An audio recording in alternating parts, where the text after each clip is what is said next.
Once upon a time, there was a pumpkin-headed girl named Sam who was about to visit a haunted house. Earlier that evening, she had been watching a movie at her friend Batty's house, when all of a sudden there was a knock on the door. It was their friend Spook, who was a ghost.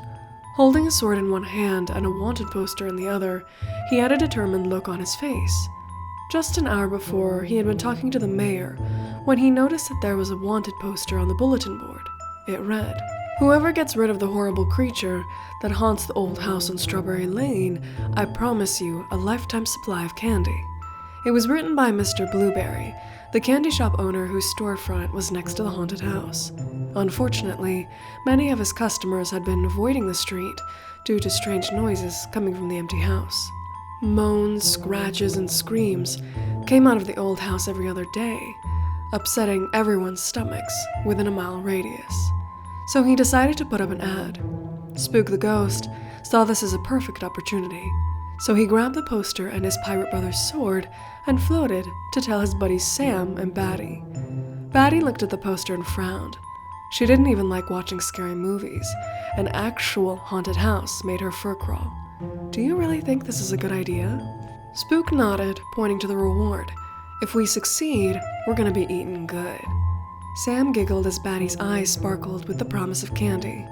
Seems like it wasn't impossible for her after all. Even though Sam was a little unsure, she went along anyway. Fast forward an hour later, they were right there at the front door of the haunted house. And now, Sam wasn't sure. Walking inside, she was surprised with how clean it was. Was someone living here?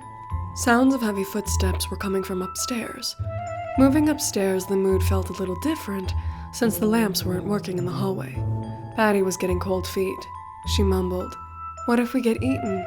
Spook held on to his pirate brother's sword and puffed out his chest. "Not a chance. I'm too awesome to get eaten." However, when they suddenly heard sounds of chomping coming from their right, Spook jumped. Sam mustered up some strength from some popcorn she had earlier and approached the sound coming from behind the door with a large placard. The word library was written in fancy script, and Sam tentatively turned the ornate knob. She squeezed her eyes shut, preparing for the worst. Batty and Spook followed behind her, whisper arguing amongst themselves. Inside the library was warm, as a fire was crackling in an old-fashioned stove. If this scenario was different, Sam would have smiled at how cozy the room was. However, none of them actually noticed what was in the room.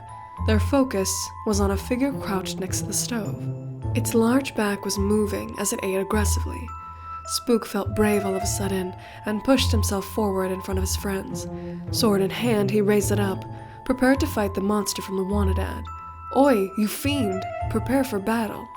Hearing Spook's silly war cry, the creature turned around and out of instinct, Batty screamed. This was no monster.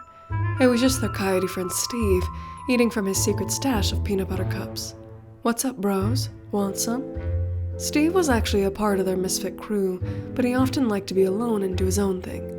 Sam wondered if this was where he was going when he wasn't with them. The trio of friends looked at their buddy Steve with varying emotions on their faces. Spook was angry that it wasn't a monster.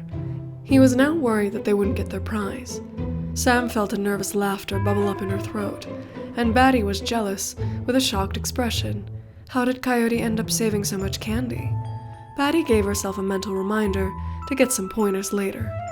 After a long talk with the wily canine, they decided to go to the candy store and tell Mr. Blueberry about the misunderstanding.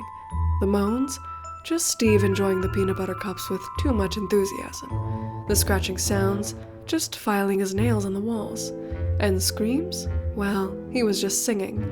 The good-natured shop owner and the coyote came to an agreement. Endless peanut butter cups if he stopped hiding them in the abandoned house. And the reward for the rest of the gang was still valid. They walked home quite happy with themselves, with Spook smugly saying, "See, I'm pretty great, right?" Which made Sam laugh, and everyone else chimed in too. All the way home. And a special thanks to my Raccoon Snacks patrons, Anna Gaylord, Arige, Bree, Derek Moore, Agley, Jessica, Laura Moon, Megan Stinson, and Paige Sullivan. Thank you very much.